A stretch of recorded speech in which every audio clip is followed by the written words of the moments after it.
You know that feeling when you walk into a place and it's just so peaceful it feels almost magical? Well, that's exactly where we're headed today. We're going to explore this amazing spot through the eyes of a little girl named Ira. And trust me, her story is the key that unlocks the legend of the Omkareshwar Jyotirlinga. It's all about a timeless secret to finding inner peace. So let's dive right in. So let me ask you something. Have you ever really seen the shape of Om? I mean, really looked at it?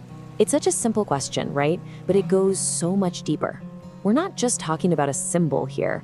We're talking about recognizing a feeling, a kind of shape of peace that can pop up in the most unexpected places. And that's exactly where our story begins.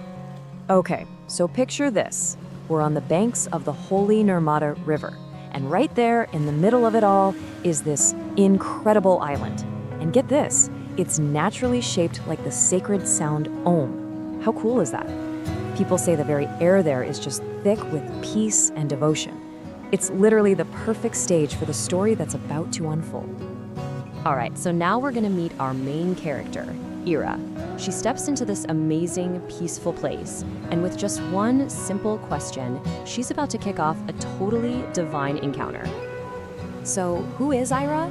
Well, she's this adorable 5-year-old girl, and she's got that amazing curiosity that, only kids really have. She's all dressed up in her favorite sari, looking super sweet. But the most important thing about her, she loved to ask questions. And it's one of those questions that really gets this whole story rolling. And here it is, the big one. She looks around and asks, why does this place look like Om? And why does my heart feel so calm here? It's really 2 questions in one, isn't it? One is about what she's seeing with her eyes, this island's crazy shape, and the other is about what she's feeling inside, that deep calm in her heart. You just know a question that pure is gonna get an answer. And just like that, in response to her question, the whole world around her seems to change. The river starts to shimmer, the wind calms down, and wow! In this beautiful, gentle glow of divine light, Lord Shiva and Mother Parvati appear right in front of her. But here's the thing, they're not just there to drop a quick answer. Nope, they're there to tell a story that is the answer. So, this divine story, where does it begin? Well, you might think it starts with peace, but it actually starts with the exact opposite. To really understand why this island is here, we've got to rewind to a time filled with conflict and, a total lack of unity. So Mother Parvati starts telling the tale. She talks about a time long ago when pride was just poisoning the land. People completely forgot how to listen to each other. All they did was argue about who was better, filling the world with all this noise, all this ego, instead of that beautiful silence of peace. And right here, you can see the main conflict laid out so clearly. It's basically pride versus unity. On one side, you've got pride, which just leads to noise, arguments, and all this restlessness. And on the other side, you've got unity. And that's the only way to get to peace, to calm, and to the true meaning of Om. Seeing all this chaos and disunity, the holy river Narmada, the river itself sends a prayer up to Lord Shiva. Can you imagine that? The river is praying. And the request is so simple, but so powerful. Please teach them unity. This prayer, coming straight from nature, is what finally triggers Shiva's divine intervention. And Shiva's response, man, it wasn't just a few words of wisdom. He didn't just send a message.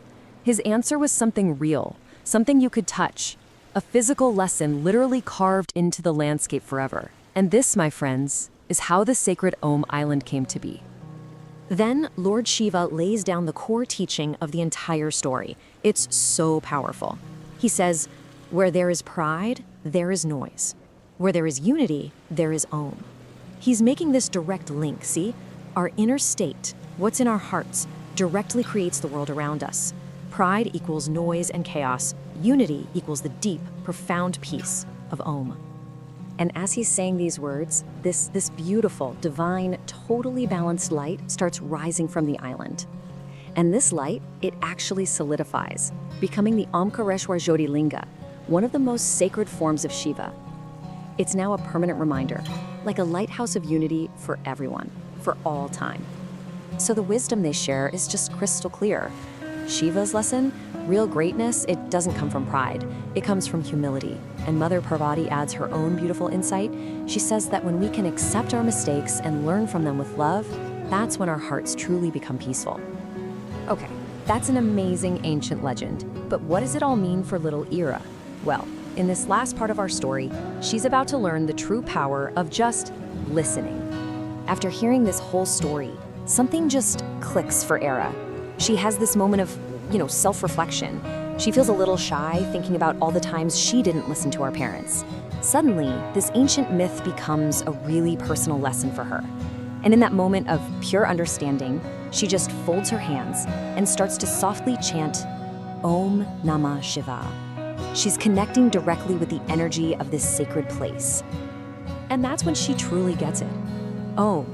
It's not just a sound you make with your voice. It's that feeling of peace deep down inside you. It's the peace you can only find when you finally let go of pride and choose unity instead. And as that divine vision starts to fade away, Lord Shiva leaves Era with one last incredibly powerful piece of wisdom. He tells her, listening is also strength, my child. Think about that. In a world that's always telling us to speak up and be loud, he reminds her and us that there is immense strength in the simple, quiet act of listening. So when you boil it all down, the story gives us a pretty clear roadmap to peace, doesn't it? Step 1, be humble. Step 2, listen with love. Step 3, use that strength to accept your own mistakes. And if you can do all that, that's where you find true, genuine happiness. At the end of the day, the story of Ira and Omkareshwar is just such a beautiful reminder, isn't it? That the deepest wisdom often comes in the simplest packages. And it leaves all of us with one final question to think about. With all the noise and chaos in our own lives, what are the simple lessons that bring you back to that place of inner peace?